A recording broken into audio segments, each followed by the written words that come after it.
Mise au point du secrétariat général de la SENCO sur les propos du vice-premier ministre Jean-Pierre Bemba à l'endroit de l'Église catholique en République démocratique du Congo. Le secrétariat général de la SENCO a suivi avec stupéfaction les propos ahurissants, discourtois et menaçants d'un ton martial du vice-premier ministre Jean-Pierre Bemba à l'endroit de l'Église catholique dans son interview à la radio Top Congo ce mardi 4 décembre 2024. Sans nous en cacher, ces propos belliqueux et truffés de contre-vérités nous ont paru peu honorables pour un homme d'État de son rang. Nous trouvons particulièrement indécent de parler des politiciens en robe. Pour rappel, parlant de l'Église catholique, le ministre des Transports et Voies de Communication a commencé par affirmer que le président de la République a accordé à chacun des 47 diocèses la faveur de bénéficier d'un montant de 1 million de dollars pour la contribution des œuvres caritatives et de développement. Une première dans l'histoire de notre pays, s'est-il exclamé.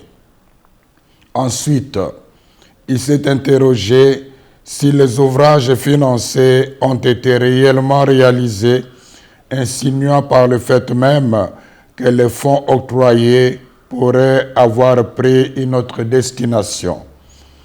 Nous comprenons bien l'ironie cachée derrière une interrogation apparemment innocente.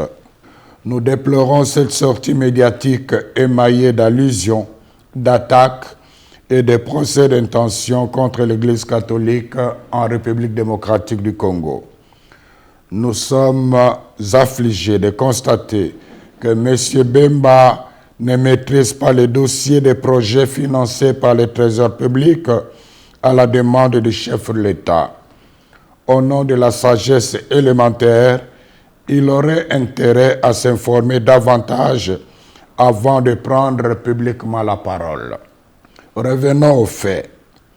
La vérité est qu'il y a plus de 2 ans, à la demande personnelle et insistante du président de la République, conformément à la mise en application de l'accord cadre entre le Saint-Siège et la République démocratique du Congo sur les matières d'intérêt commun, le gouvernement de la RD Congo et l'Église catholique ont convenu de collaborer pour la mise en œuvre de projets sociaux et économiques à impact visible en faveur des populations locales à travers les 48 diocèses de la RD Congo.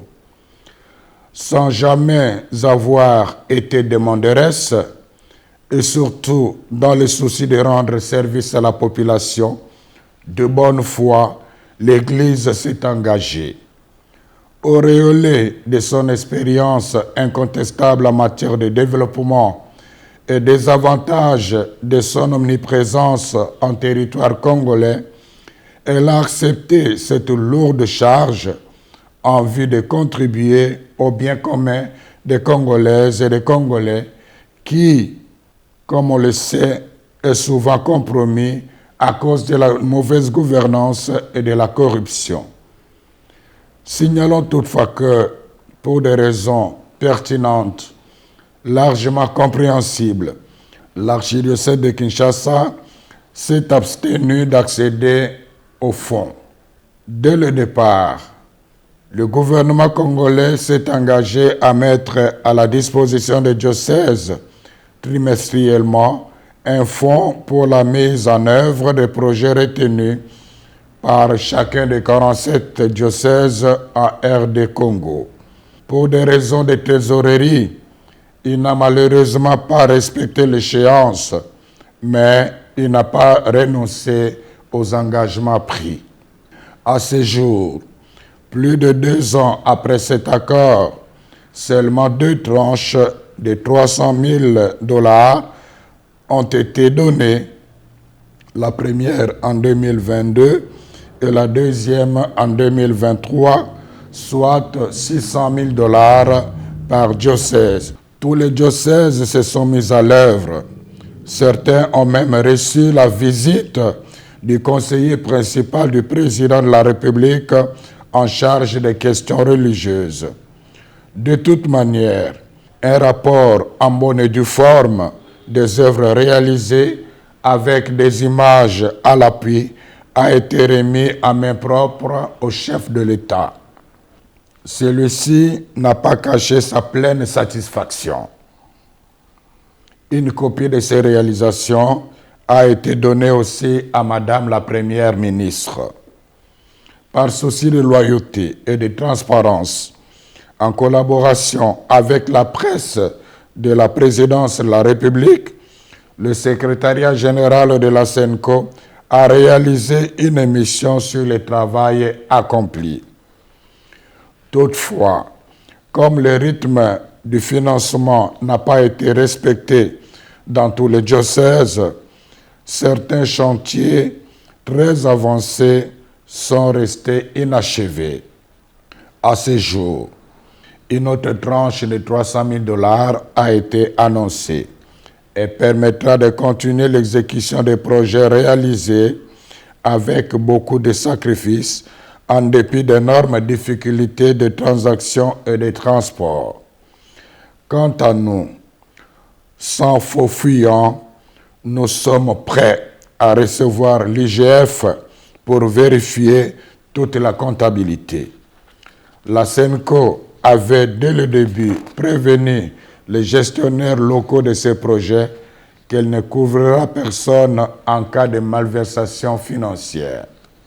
Nous demandons au vice-premier ministre Jean-Pierre Bemba de rendre publiques les preuves de ces allégations de $1 million mises à la disposition de chaque diocèse.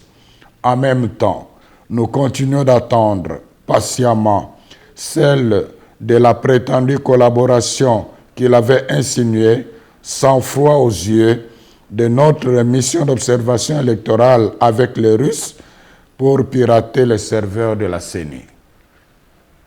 Qui, dans ce pays, ne sait pas que l'Église catholique, sans l'aide de l'État congolais, dépense chaque année des fonds immenses pour réaliser les œuvres d'utilité publique comme les écoles, les hôpitaux, les routes, les ponts, les hommes de vieillards, les orphelinats, etc. Par ailleurs, nous avons apprécié que le vice-premier ministre, ministre des Transports et Voies de Communication, rappelle la mission des hommes de Dieu de rassembler tous les fils et filles de la RDC, de parler de la paix et de l'unité. La question fondamentale est celle de savoir comment lui et ses alliés ont-ils accueilli les multiples appels de la SENCO ces dernières années au respect des principes démocratiques et des droits de l'homme, à la transparence du processus électoral et à l'organisation des concertations des représentants des forces politiques et de la société civile afin de renforcer la cohésion nationale et d'affronter ensemble les défis sécuritaires. N'est-ce pas au nom de la même paix que la SENCO demande de ne réviser ni changer maladroitement et imprudemment la Constitution? C'est toujours au nom de la paix que la même Église catholique avait demandé au VPM Jean-Pierre Bemba de ne pas s'engager dans un conflit armé post-électoral. Conflit qui a fait plus de 200 morts, dont les enfants en uniforme en 2007 en pleine ville de Kinshasa. Où trouve-t-on la haine dans les messages de l'Église catholique? Nous réclamons les preuves tangibles. Aussi, faut-il rappeler qu'aimer quelqu'un ne signifie pas applaudir même ses erreurs. À cet égard, nous souhaitons ardemment que le vice-premier ministre Jean-Pierre Bemba se souvienne que l'Église qu'il vilipende avec dédain depuis un certain temps est la même dont il avait bénéficié de 2 précieuses visites pendant qu'il était en prison à La Haye. La vérité de l'histoire renseigne la sagesse, résiste à la frivolité du temps.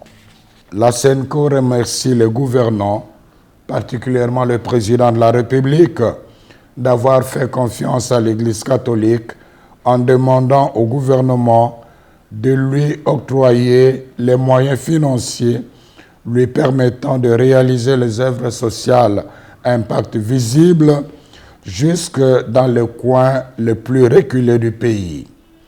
Quiconque croit que cet argent a été donné à l'Église pour acheter son silence et étouffer sa mission prophétique se trompe éperdument.